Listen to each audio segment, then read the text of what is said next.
Hello, I am Varun Agarwal, director of learning cafe coaching. आज इस video के थ्रू मैं आपसे पेरेंटिंग और चैलेंजिंग एनवायरनमेंट्स के बारे में अपने कुछ शॉर्ट में पॉइंट्स रखना चाहूंगा।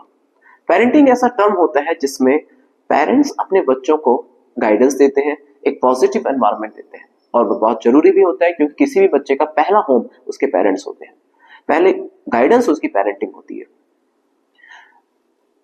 And basically as I am also a parents, और हम सब जानते हैं कि हम सब पेरेंट्स की एक ड्यूटी ये होती है कि अपने बच्चों को इस वे से गाइड करें कि आने वाले टाइम पर वो अपनी प्रॉब्लम्स को खुद सॉल्व कर सके। और ज्यादातर देखा भी गया है कि पेरेंट्स बहुत अच्छे से अपने बच्चों को गाइड करने की पूरी कोशिश करते हैं। ज्यादातर इसलिए पेरेंटिंग बहुत ज्यादा हार्श और बहुत ज्यादा लीनियंट नहीं होनी चाहिए, जिसमें बच्चों को ज्यादा फ्रीडम और बच्चों को ज्यादा रिस्ट्रिक्टनेस दोनों ही बच्चों के लिए बहुत ज्यादा डेंजरस बन जाती है। परंतु इस बदलते एनवायरनमेंट्स में बहुत ज्यादा मैंने भी अपने कोचिंग में और ऐसे बहुत सारे केसेस देखे हैं जहां पर पेरेंट्स अपने बच्चों को इस वे से इतने अच्छी पेरेंटिंग करते हैं जिसमें रियल में वो बच्चे हर एक प्रॉब्लम्स को फेस करने के लिए रेडी रहते हैं।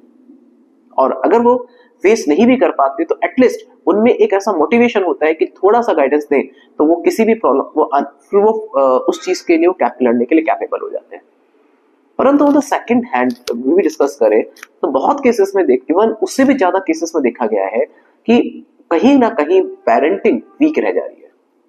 हम इस टर्म्स में बात करें पेरेंटिंग वीक होने का बेसिक रीजन क्या है। ज्यादातर देखें तो आज के टाइम पर देखा गया है कि पेरेंट्स अपने बच्चों को वो प्रॉपर टाइम नहीं दे पाते हैं जो बच्चे अपने पेरेंट्स से डिमांड करते हैं। शायद वो नहीं कह पाते कि उनके टाइम की जरूरत है, परंतु उनको टाइम नहीं दे पाते। उनकी स्टडी में, उनके साथ खेलने में वो टाइम नहीं दे पाते। इवन ये कहीं ना कहीं शायद हम सब पेरेंट्स पे इंक्लूड अस भी कहीं ना कहीं हम सभी उस चीज के लिए फेस से गुजरते हैं। जैसे एग्जांपल, हम 10 मिनट का भी हमें टाइम होता है तो 10 मिनट के टाइम पर भी फ्री होते हैं तो ज्यादातर हम मोबाइल में reel, YouTube, Facebook post and इधर उधर अपना टाइम मोबाइल पे स्पेंड करते हैं, और वो 10 मिनट वो चाइल्ड आपको ही देख रहा होता है। तो एक सिंपल सा पॉइंट है कि जब हम अपना फ्री टाइम मोबाइल को देते हैं और वो बच्चा आपको देखता है तो वो भी अपना टाइम उसी को ही देखना सीखेगा।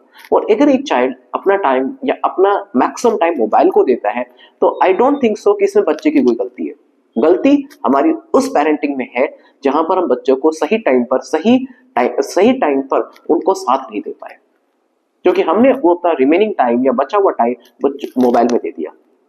कई बार ऐसे केसेस होते हैं कि हम ज्यादा हेडेक नहीं लेना चाहते और बहुत सारी चीजों में, छोटी छोटी चीजों में उनको मोबाइल पे हैंड में दे देते हैं। और मोबाइल एक बच्चे का सबसे बड़ा एनिमी है, क्योंकि उनकी ग्रोथ का सबसे बड़ी रुकावट उनका मोबाइल ही है। इसलिए मैं उन सबसे रिक्वेस्ट करना चाहूंगा कि मोबाइल बच्चों को अपना टाइम दीजिए, क्योंकि वो आपसे कुछ नहीं चाहते, वो आप जस्ट एक छोटा सा टाइम चाहते हैं। उनके साथ फिजिकल एक्टिविटीज में इन्वॉल्व रहिए, खेलिए, उनको कुछ नई नई चीजें सिखाइए, घुमाइए, वॉक कराइए, बट मोबाइल से उनको दूर रखिए। ना ज्यादा हार्श एनवायरनमेंट दीजिए और ना उनको लूज छोड़िए, उनके हर एक एक्टिविटी पे नजर रखिए। क्योंकि ज्यादातर केसेस में देखा है कि जो पेरेंट्स अपने बच्चों को एक स्टार्टिंग से एक चैलेंजिंग एनवायरनमेंट देते हैं, वो रियल में बच्चे कुछ आने वाले टाइम पर अच्छा ही ग्रोथ करते हैं। बहुत सारे केसेस में हम ऑब्जर्व करते आए हैं। परंतु जहां पर पेरेंट्स बहुत ज्यादा बच्चों को बहुत ज्यादा सॉफ्टनेस या ध्यान नहीं दे पाते हैं, उनकी पढ़ाई पे टाइम नहीं दे पाते हैं, तो उनकी परफॉर्मेंस एक टाइम के बाद में उसका ग्राफ डाउन जाता है। बहुत सारे केसेस हमारे सामने ऐसे आते हैं कि स्टार्टिंग में तो कहते हैं कि बच्चा बहुत अच्छा पढ़ता था, पता नहीं जैसे ही वो बड़ी क्लासेस में क्या परफॉर्मेंस स्लोली डाउन जा रही है।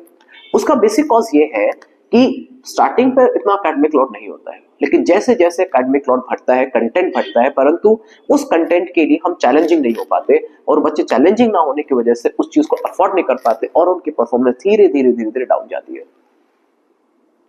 ये सबसे बड़ा रीजन यही रहता है कि अगर हम बच्चों को स्टार्टिंग से वैसा ही चैलेंजिंग एनवायरनमेंट दे तो वो उनकी परफॉर्मेंस एंड टाइम पर भी वो परफॉर्मेंस उनकी मेंटेन रहेगी।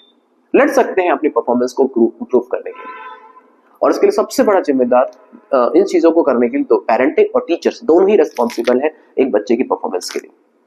अगर दोनों का कोलैबोरेशन सही डायरेक्शन पे हो तो कोई भी बच्चा अपने आने वाले टाइम पर कुछ लाइफ में कुछ पॉजिटिव ही करता है। इसलिए हम भी अपने लर्निंग कैफे कोचिंग में बच्चों को वैसा ही चैलेंजिंग एनवायरनमेंट, एक पॉजिटिव एनवायरनमेंट देने की पूरी कोशिश करते हैं।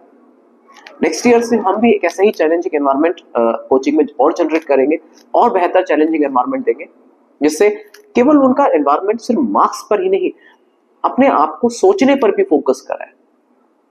चलिए, आज फिलहाल मैं आपसे वीडियो में शॉर्ट में इतना ही डिस्कस करूंगा। हम लर्निंग कैफे में जो चैलेंजिंग एनवायरनमेंट देने जा रहे हैं उसके बारे में भी हम आपसे डिस्कस करेंगे। Thank you so much.